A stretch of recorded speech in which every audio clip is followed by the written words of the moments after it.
politician, who's known by the stage name Bobi Wine, is recognised as the new face of Uganda's opposition. But his rise to prominence has not been without its challenges. Bobi Wine's popularity is considered a threat to President Museveni, who's been in office for more than 30 years. His government has arrested and prosecuted Bobi Wine several times, and the opposition figure has accused security forces of torturing him.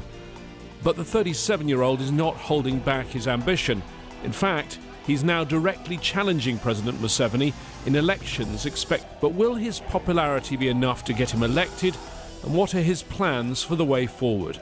Uganda's Bobi Wine talks to Aljazeera. Wine, leading opposition politician from Uganda, thank you for talking to Aljazeera. And let me start by asking you to tell us what's wrong with things in Uganda right now. I will try to be diplomatic and say many things are wrong, but if I was to be real, I would say almost everything is wrong. And it all begins with leadership. We have what many people describe as a kleptocracy for a government, which we hope to make better. It's relatively recent that you've emerged on the political scene.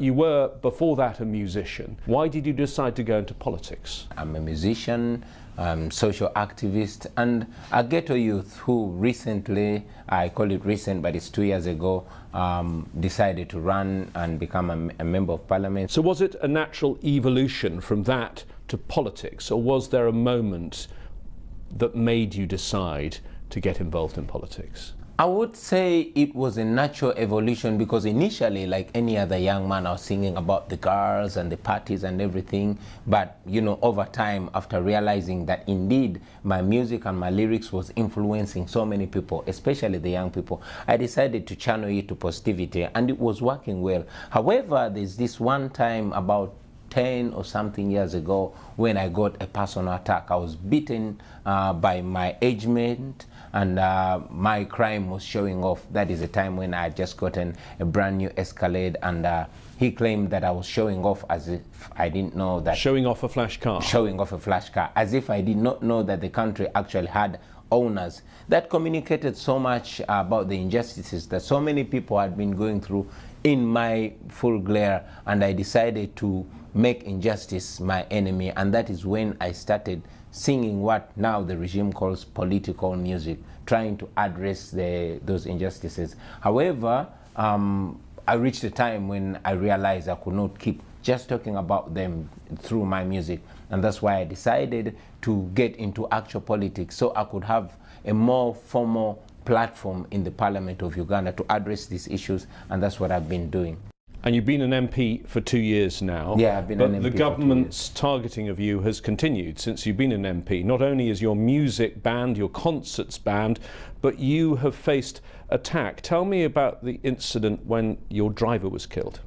Well, I said it the day I went to Parliament, that since the Parliament refused to come to the ghetto will come to the Parliament. I wanted to articulate those issues that the regime, the government, and those people that rule over us had ignored for a very long time. Of course, when I got into Parliament, it brought a lot of attention of the common people. They picked interest in the politics, and indeed they started pushing me and suggesting that I run for president. Now, this infuriated the president that we have, who has for a long time been regarded as all-powerful, and I started getting attacks, and the most ferocious attack was the assassination attempt on my life in Arua, which took the life of my driver instead of mine. And you were arrested after that? Yeah. What happened to you when you were in custody? You were tortured, yes? Well, I was tortured, I was beaten and humiliated. You know, the regime planted 2 machine guns on me, and the spokesperson of the National Police in Uganda actually came out and said those guns were found in my room, only to withdraw the charges just a week later. That was in 2018. Yeah. This year, again, the attacks on you have continued.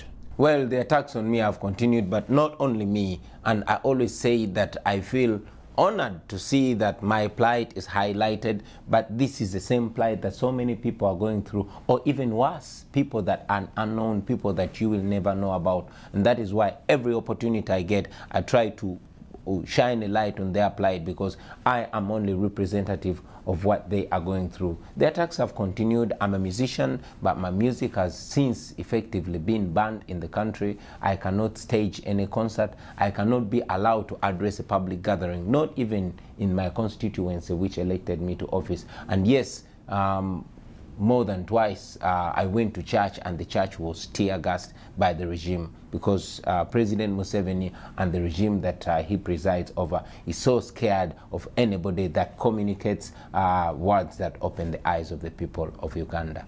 Let's talk about President Museveni. You were, I believe, 4 years old when he came to power. Yeah. You probably, well, I'm sure, don't remember Uganda without Museveni, and that's a large part of the Ugandan population. Yeah, I'm 37, but I've never realistically experienced a Uganda with another president. And it is more than 80% of Ugandans that are in the same situation, you know, and that really gets us disturbed.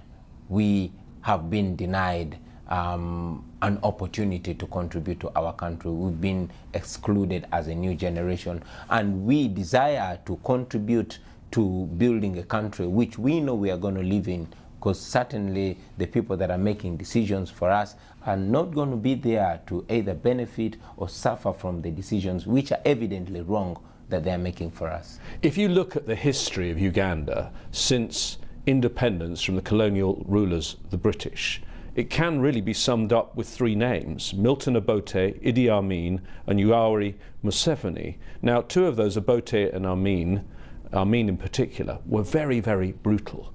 Would you accept that when Museveni came to power first, he rescued your country? Well, that has been said. We've always been hearing that while growing up, until we grew up old enough to see with our own eyes. And I would say without fear of contradiction that Museveni's rule is much more brutal than the rules that have been there before. Only that President Museveni has been extremely smart, and we must give it to him. You know, the world sees President Museveni, and indeed many people describe him as a benevolent dictator, or a dictator in a suit. To the Western world, President Museveni has always cast this image of a democrat, but back home he has stepped on all rights and all freedoms, and he has ruled Uganda with an iron fist. What do you say to international investors and to governments, to diplomats who say, better the devil you know? Well, to the international community, to the international investors, and to all the organizations that are working with Uganda, first and foremost, I want to thank them for always choosing to be friends of Uganda. They've supported our healthcare system, and yes, they've supported our military.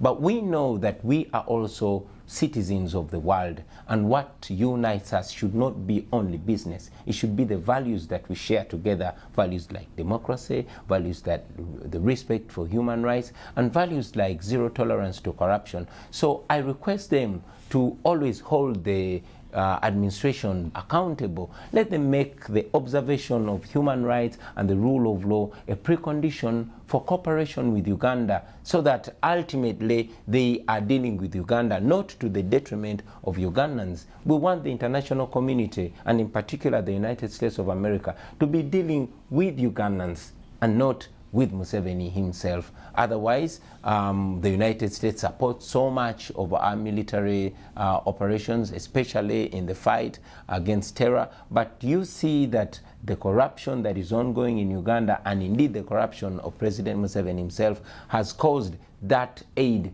to again be used to repress the people. I've always noted that the gun that was used to extrajudicially execute my driver was an American gun. I've interviewed President Museveni 3 times. In fact, he's been on this program sitting in the chair where you are. He seems supremely confident. Do you think he's afraid at all of losing power? The only thing that President Museveni is scared of is losing power. And that is why today in Uganda, the major preoccupation of the government is the grip on power. It explains why President Museveni moves with stashes of money, just bribing anybody. It explains why our police force is reduced to now playing politics other than keeping law and order. It explains why the military, high-ranking military officials are coming out to denounce the the People Power movement. The Minister of Constitutional Affairs is a soldier, and he came out and said, we shall fight people power using the military and air force. I mean, we are only young people that are not armed. We are only using words to assert what we want. And we're not even inciting violence. All we are saying is that we want to be regarded as human beings in our own home. So the desire to maintain the grip on power has made President Museveni descend down to unimaginable levels. The constitution has been changed twice. It used to say that you were only allowed to be president for 2 terms. He's now done 5 terms. It used to say that you're only allowed to be president if you're younger than 75. He'll be 76 next time there is an election. What do you think is the president's plan? Do you think he plans to rule until he dies, or do you think he plans to hand over power to his son or maybe his wife? Well, I wouldn't want to say I think. I would want to say I know that President Museveni plans to rule for life, and maybe after he dies in office, probably he wants his son or his wife to take after him, which is wrong, which is unacceptable, which we are going to fight until the end, because Uganda is not a monarch. Uganda is a democracy, and all Ugandans should be included in the governance of Uganda. But most importantly, it should be the people of Uganda to make the decision. You talked about our constitution. Yes, our constitution used to provide for that, but still our constitution, although it has been changed so many times, the constitution as it is provides for fundamental rights. It provides for the freedom of association. It provides for the freedom of speech, and all these freedoms are being stepped on. Recently, it was on international TV when Dr. Kizza Besigye was brutalized. He's a political opponent. And myself, I'm a political opponent to President Museveni, but I cannot be allowed to address any crowd anywhere. I cannot even be allowed to access radio or TV stations, especially in the countryside. Why? Because President Museveni is very, very scared of the message that we bring. He's very scared of the fact that 85% of the population of Uganda is my age and younger. He's very scared because he sees the signs everywhere. People are yearning for change. What about his own party, the National Resistance Movement? Do you think he's got trouble inside the party too? Well, it's very evident that President Museveni has trouble in the party itself. I mean, even in the People Power movement, we are working with more than 10 members of parliament who actually belong to the ruling party, but they see the truth, because the truth is constantly being told them by their voters. They want change. So I believe that the wind of change is blowing even in President Museveni's bedroom. Perhaps the most important quote ever from President Museveni came in his first year in office, when he wrote a book, What's Africa's Problem? May I quote from that? The problem of Africa in general, and Uganda in particular, is not the people, but leaders who want to overstay in power. Now, I picked him up on that quote when I spoke to him 6 years ago in 2013 on this programme, and he said, no, staying in power without elections. I'm in power because of elections, and he has been repeatedly re-elected. President Museveni used to say those things when he was around my age. 34 years later, he doesn't want to hear what he said when he was still, in my opinion, sober. So there's only one explanation for that. Power corrupts, and absolute power corrupts absolutely. There have been allegations that previous elections were not free and fair. In your view, right now, is President Museveni the legitimate president of Uganda? Well, I'm very convinced that Dr. Kizza Besigye won the previous elections. And I would believe that even if Museveni could have won the past elections, the way he's handling the people of Uganda makes him lose his legitimacy. However, we are looking at the opportunity of 2021 for the Ugandans to assert their voices, which we are sure they are going to. Do you see a trend in Africa? I mean, look, for example, at Zimbabwe. Look at other parts in North Africa, at Algeria, for example. Do you see a trend that older leaders are now being forced to give up power? Well, the wind of change is blowing. It's only those that have decided to cover their ears and eyes that don't see it. But the wind of change is blowing. Those of us who were young are now grown. We were babies, now we are parents. We are demanding the right to shape the future for ourselves and our children, and we will stop at nothing. This is not only happening in Uganda, it is happening all over Africa. You've seen what happened in Burkina Faso in the past, in Algeria, now what happened recently in Sudan. It is happening in Uganda. You've mentioned the demographics in your country and how many people are young, under 35. Because of your music and your own age, tell me what the youth of Uganda are saying. The youth of Uganda are saying they want better. The youth of Uganda are saying they want their country back. The youth of Uganda are saying they want a country that offers equal opportunity to every Ugandan, where somebody is going to be judged by the content of their character, not which tribe they come from, not who their parents are. The youth of Uganda are saying it is time, it is our time. And the next election is 2021. Yes, please. You say that you're going to stand for president. Yes. Will you get all of the opposition to come behind you as the one unified candidate against President Museveni? Well, it is our effort. We are in advanced stages discussing with different leaders from different groupings and different formations to see that we come together as the opposition, well knowing that one big challenge we all face is the oppression and the limited or shrinking political space.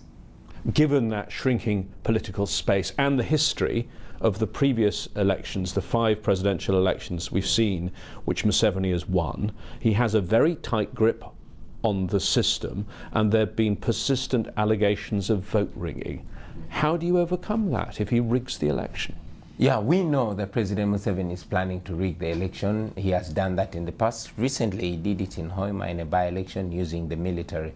But we are banking on overwhelming him, because a vote can easily be rigged if it's not overwhelming. And ultimately, if President Museveni tries to rig the election than he has been, like he has been doing, then the people of Uganda will rise up and they will stop it.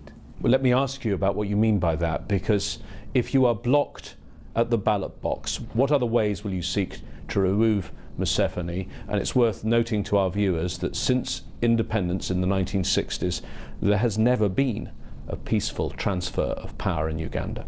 The law as it is today permits me to vie for presidency, and if President Museveni tries to stop me from vying for the presidency, that will be another bridge that we shall cross when we get there. But what you said a moment ago, that the people could rise up. Are you saying there could be an armed revolution against Museveni if your efforts at the ballot box are blocked?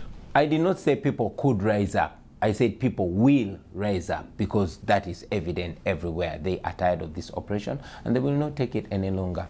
I do not believe in violence. So we are using and shall continue to use all legitimate and legal ways of defending our voice. I was speaking to one international diplomat who's actually met you, who says, BOBIWINE, he's a performer, he's very charismatic, but what does he know about running a country? What are going to be your policies if you get rid of President Museveni? We are looking at breaking a dictatorship and having Uganda under civilian rule, which has never happened before. We want the voice of the people to surpass the voice of the guns.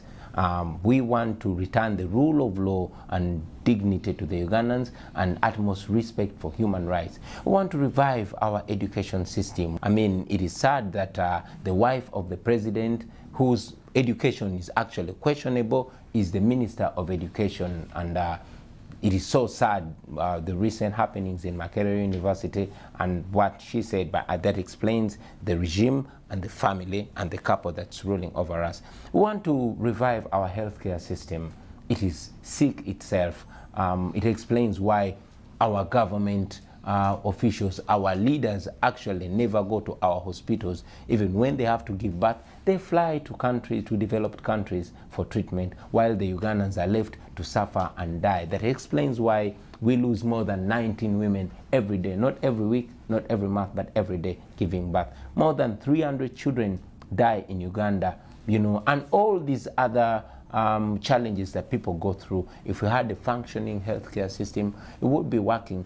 Uganda is enormously gifted with amazing fertile soils. However, the land has been conspicuously owned by one family or one clan or one grouping. We want to put an end to that. We want the natural resources of the country to be actually a property and a benefit of the people of Uganda. We are greatly endowed with natural resources, from minerals to oil. We want them to facilitate the people of Uganda and help develop us. And finally, we want to unite our country, because we live in a deeply divided country, divided along ethnicity, along class, along income, along political lining. We want to put an end to that, and that will need us to have a truth and reconciliation program that can bring our people together, so we can have a foundation that will take us together forward as a country. And most importantly, I know that many of our very resourceful, knowledgeable, educated and intelligent people have been forced to leave Uganda because the nation does not offer what they deserve. These are first world brains stuck in a third world country. We want to repatriate them back home to help build our country. I must note that after the unfortunate events in Rwanda of 1994, it is mainly Ugandans that went to Rwanda and assisted build the Republic of Rwanda. We want Ugandans living in America, living in Europe, living elsewhere, to feel comfortable and blessed to come back and rebuild their country. Currently, so much of the system was built by and is loyal to Museveni, particularly the security apparatus. What do you do about that, about, if you were in charge, about the police, the army, the courts? Where do you draw the line of who you remove from their jobs? I've been communicating to the men and women in uniform, telling them that this is a fight for them too. We're not fighting against them, we're fighting for them. They deserve dignity. These are men and women who spend sleepless nights trying to keep us safe. But again, looking at how they live, how their children survive, how they are enumerated, it is sad. So we want to better their lives so that our security is better. We want the police not to be playing politics, but to be doing their mandatory work, which is protecting people and their property. We want our soldiers to be dignified, to earn well and to live well.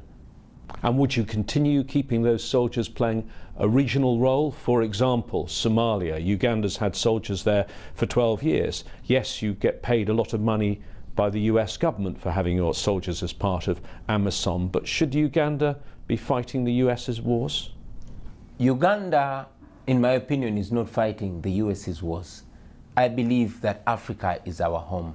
I believe that we should be our brothers' keepers. So whenever there's a problem, Uganda, like all other nations, should be part of it, you know. But again, just like we are trying to have stability and harmony in other countries, it should not be at the cost of Ugandans. So Ugandans should benefit from the stability as well. That should not come at the cost of Ugandans. My final question. How worried are you about the stakes in what you're doing here? Because in 2 years' time, yes, you could be the president of Uganda, but you could also be in jail. You could be in exile, or it could be worse. Yeah, I know that every day that I live it as if it's my last day. Every time I leave home, my little daughter hugs me and makes me promise 100 times that I will come back home.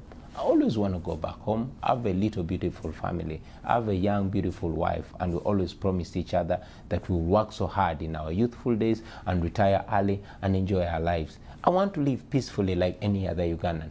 But this is very important because it is not life if one is not living free. So I know the stakes are high. I know the regime is bent at nothing to keep power, even eliminating people like myself. And I know, I've been told before, that there's a very big target on my life. I know that is there, but I also know that it is worth it to fight for freedom even at the point of death. I've said it before and I'll say it again, that we shall continue to fight legally and constitutionally for our freedom, and if need be, we shall die fighting for our freedom. Bobi Wine, thank you for talking to Aljazeera. Thank you very much for having me.